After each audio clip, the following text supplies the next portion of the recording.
मुझे इस बात की खुशी है कि मुफ्ती साहब ने भी मान लिया कि नेचर में कोई इंसाफ नहीं है। बाकी है कि आपने मेरी एक बात का जवाब नहीं दिया जिससे मुझे शिकायत है कि फेथ क्या है और आप फेथ मांगते क्यों हैं मुझसे। आप तो लॉजिकल हैं, आपके पास तो सारे रैशनल हैं, आपके पास सारे सबूत हैं, तो आपको फेथ की डिमांड क्यों करते हैं कि भाई तुम सरेंडर कर दो और सवाल मत करो। कोई मजहब सारे सवाल करने की इजाजत नहीं देता है और मना करता है कि ज़्यादा सवाल ना करो, बह जाओगे तुम। कमाल ये है कि दुनिया के सारे मजहब सब जानते हैं ये दुनिया कैसे बनी थी, कैसे मिटेगी, मरने के बाद क्या होगा, इनको सब इल्म है। इनको किसी को डायनासोर होते थे पहले ये नहीं पता था, किसी को नहीं पता। किसी भी दुनिया की मजहबी किताब में डायनासोर का जिक्र नहीं है। जिस दुनिया में आप बैठे हैं सर, ये हॉल जो है, ये इलेक्ट्रिसिटी जो है, ये माइक जो है, जिस हवाई जहाज से आप आए थे, वो जिस कार से आप यहाँ आए हैं, ये सब उन लोगों की बनाई हुई है जिन्होंने सवाल किए थे।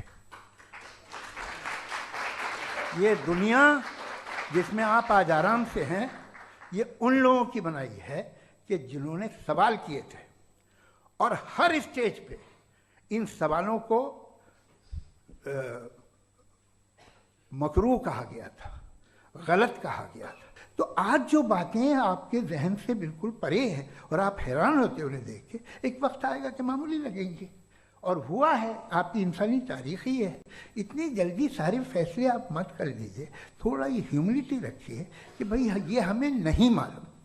ये कहने में क्या आ रहा है, ये यूनिवर्स कहाँ तक फैली, ये कब से है और कब तक रहेगी, हमें नहीं मालूम। आपने फैसला कर लिया कब बनी।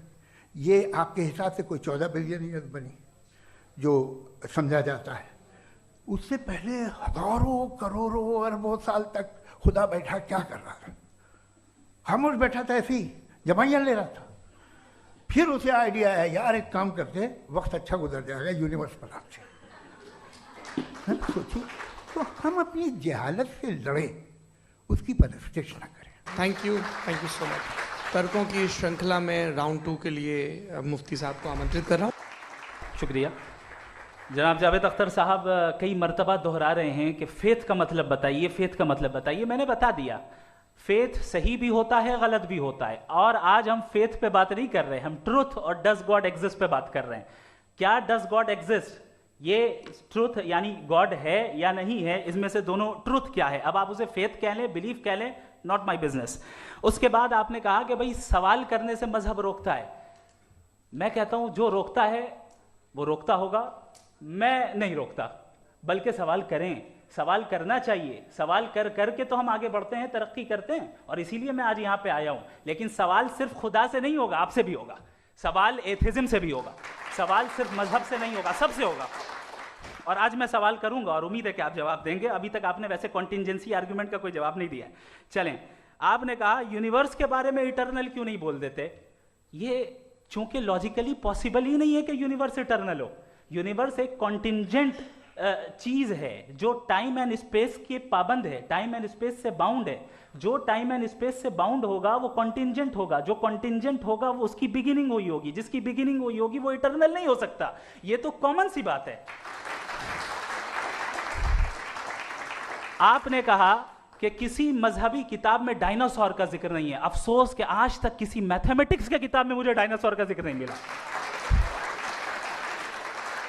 तो इसका मतलब मैथमेटिक्स की किताब बेकार है? नहीं, उसका वो टॉपिक नहीं है। रेवलेशन का और मजहबी किताबों का टॉपिक ये नहीं है कि आपको आके बताए साइकिल कैसे बनाते हैं, या आकर ये बताएं कि जो है डायनासोर कब था। वो तो मोरालिटी सिखाने आया है, गॉड के बारे में बताने आया, नॉन फिजिकल रियलिटी की हकीकत को सिखाने के लिए आया।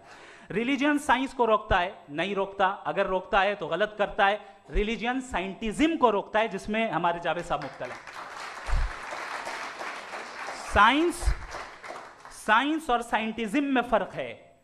साइंटिज्म यह है कि आप समझें कि साइंस और साइंटिफिक मेथोडोलॉजी ये नॉलेज को हासिल करने का वाहिद सोर्स ऑफ नॉलेज है। यह है साइंटिज्म, हम इसे रिजेक्ट करते हैं। उसके बाद उन्होंने कहा कि भाई हमें नहीं मालूम। अगर नहीं मालूम तो क्लियरली कह देना कि नहीं मालूम है, इसमें क्या हर्ज है। तो वही तो मैं कह रहा हूं ना कि आप कह दें कि नहीं मालूम, लेकिन क्लेम क्यों कर रहे हैं कि गॉड एग्जिस्ट नहीं कर रहा है। आखिरी चीज, इन्होंने कहा कि खुदा दुनिया बनाने से पहले 150 साल पहले या करोड़ों साल पहले क्या कर रहा था। अरे हजरत, चलें, बहरहाल मैं जवाब दे देता हूं, आप हमारे रिस्पेक्टेड पर्सनालिटी हैं, अगर आप नहीं होते तो मैं ऐसे एंटरटेन ही नहीं करता।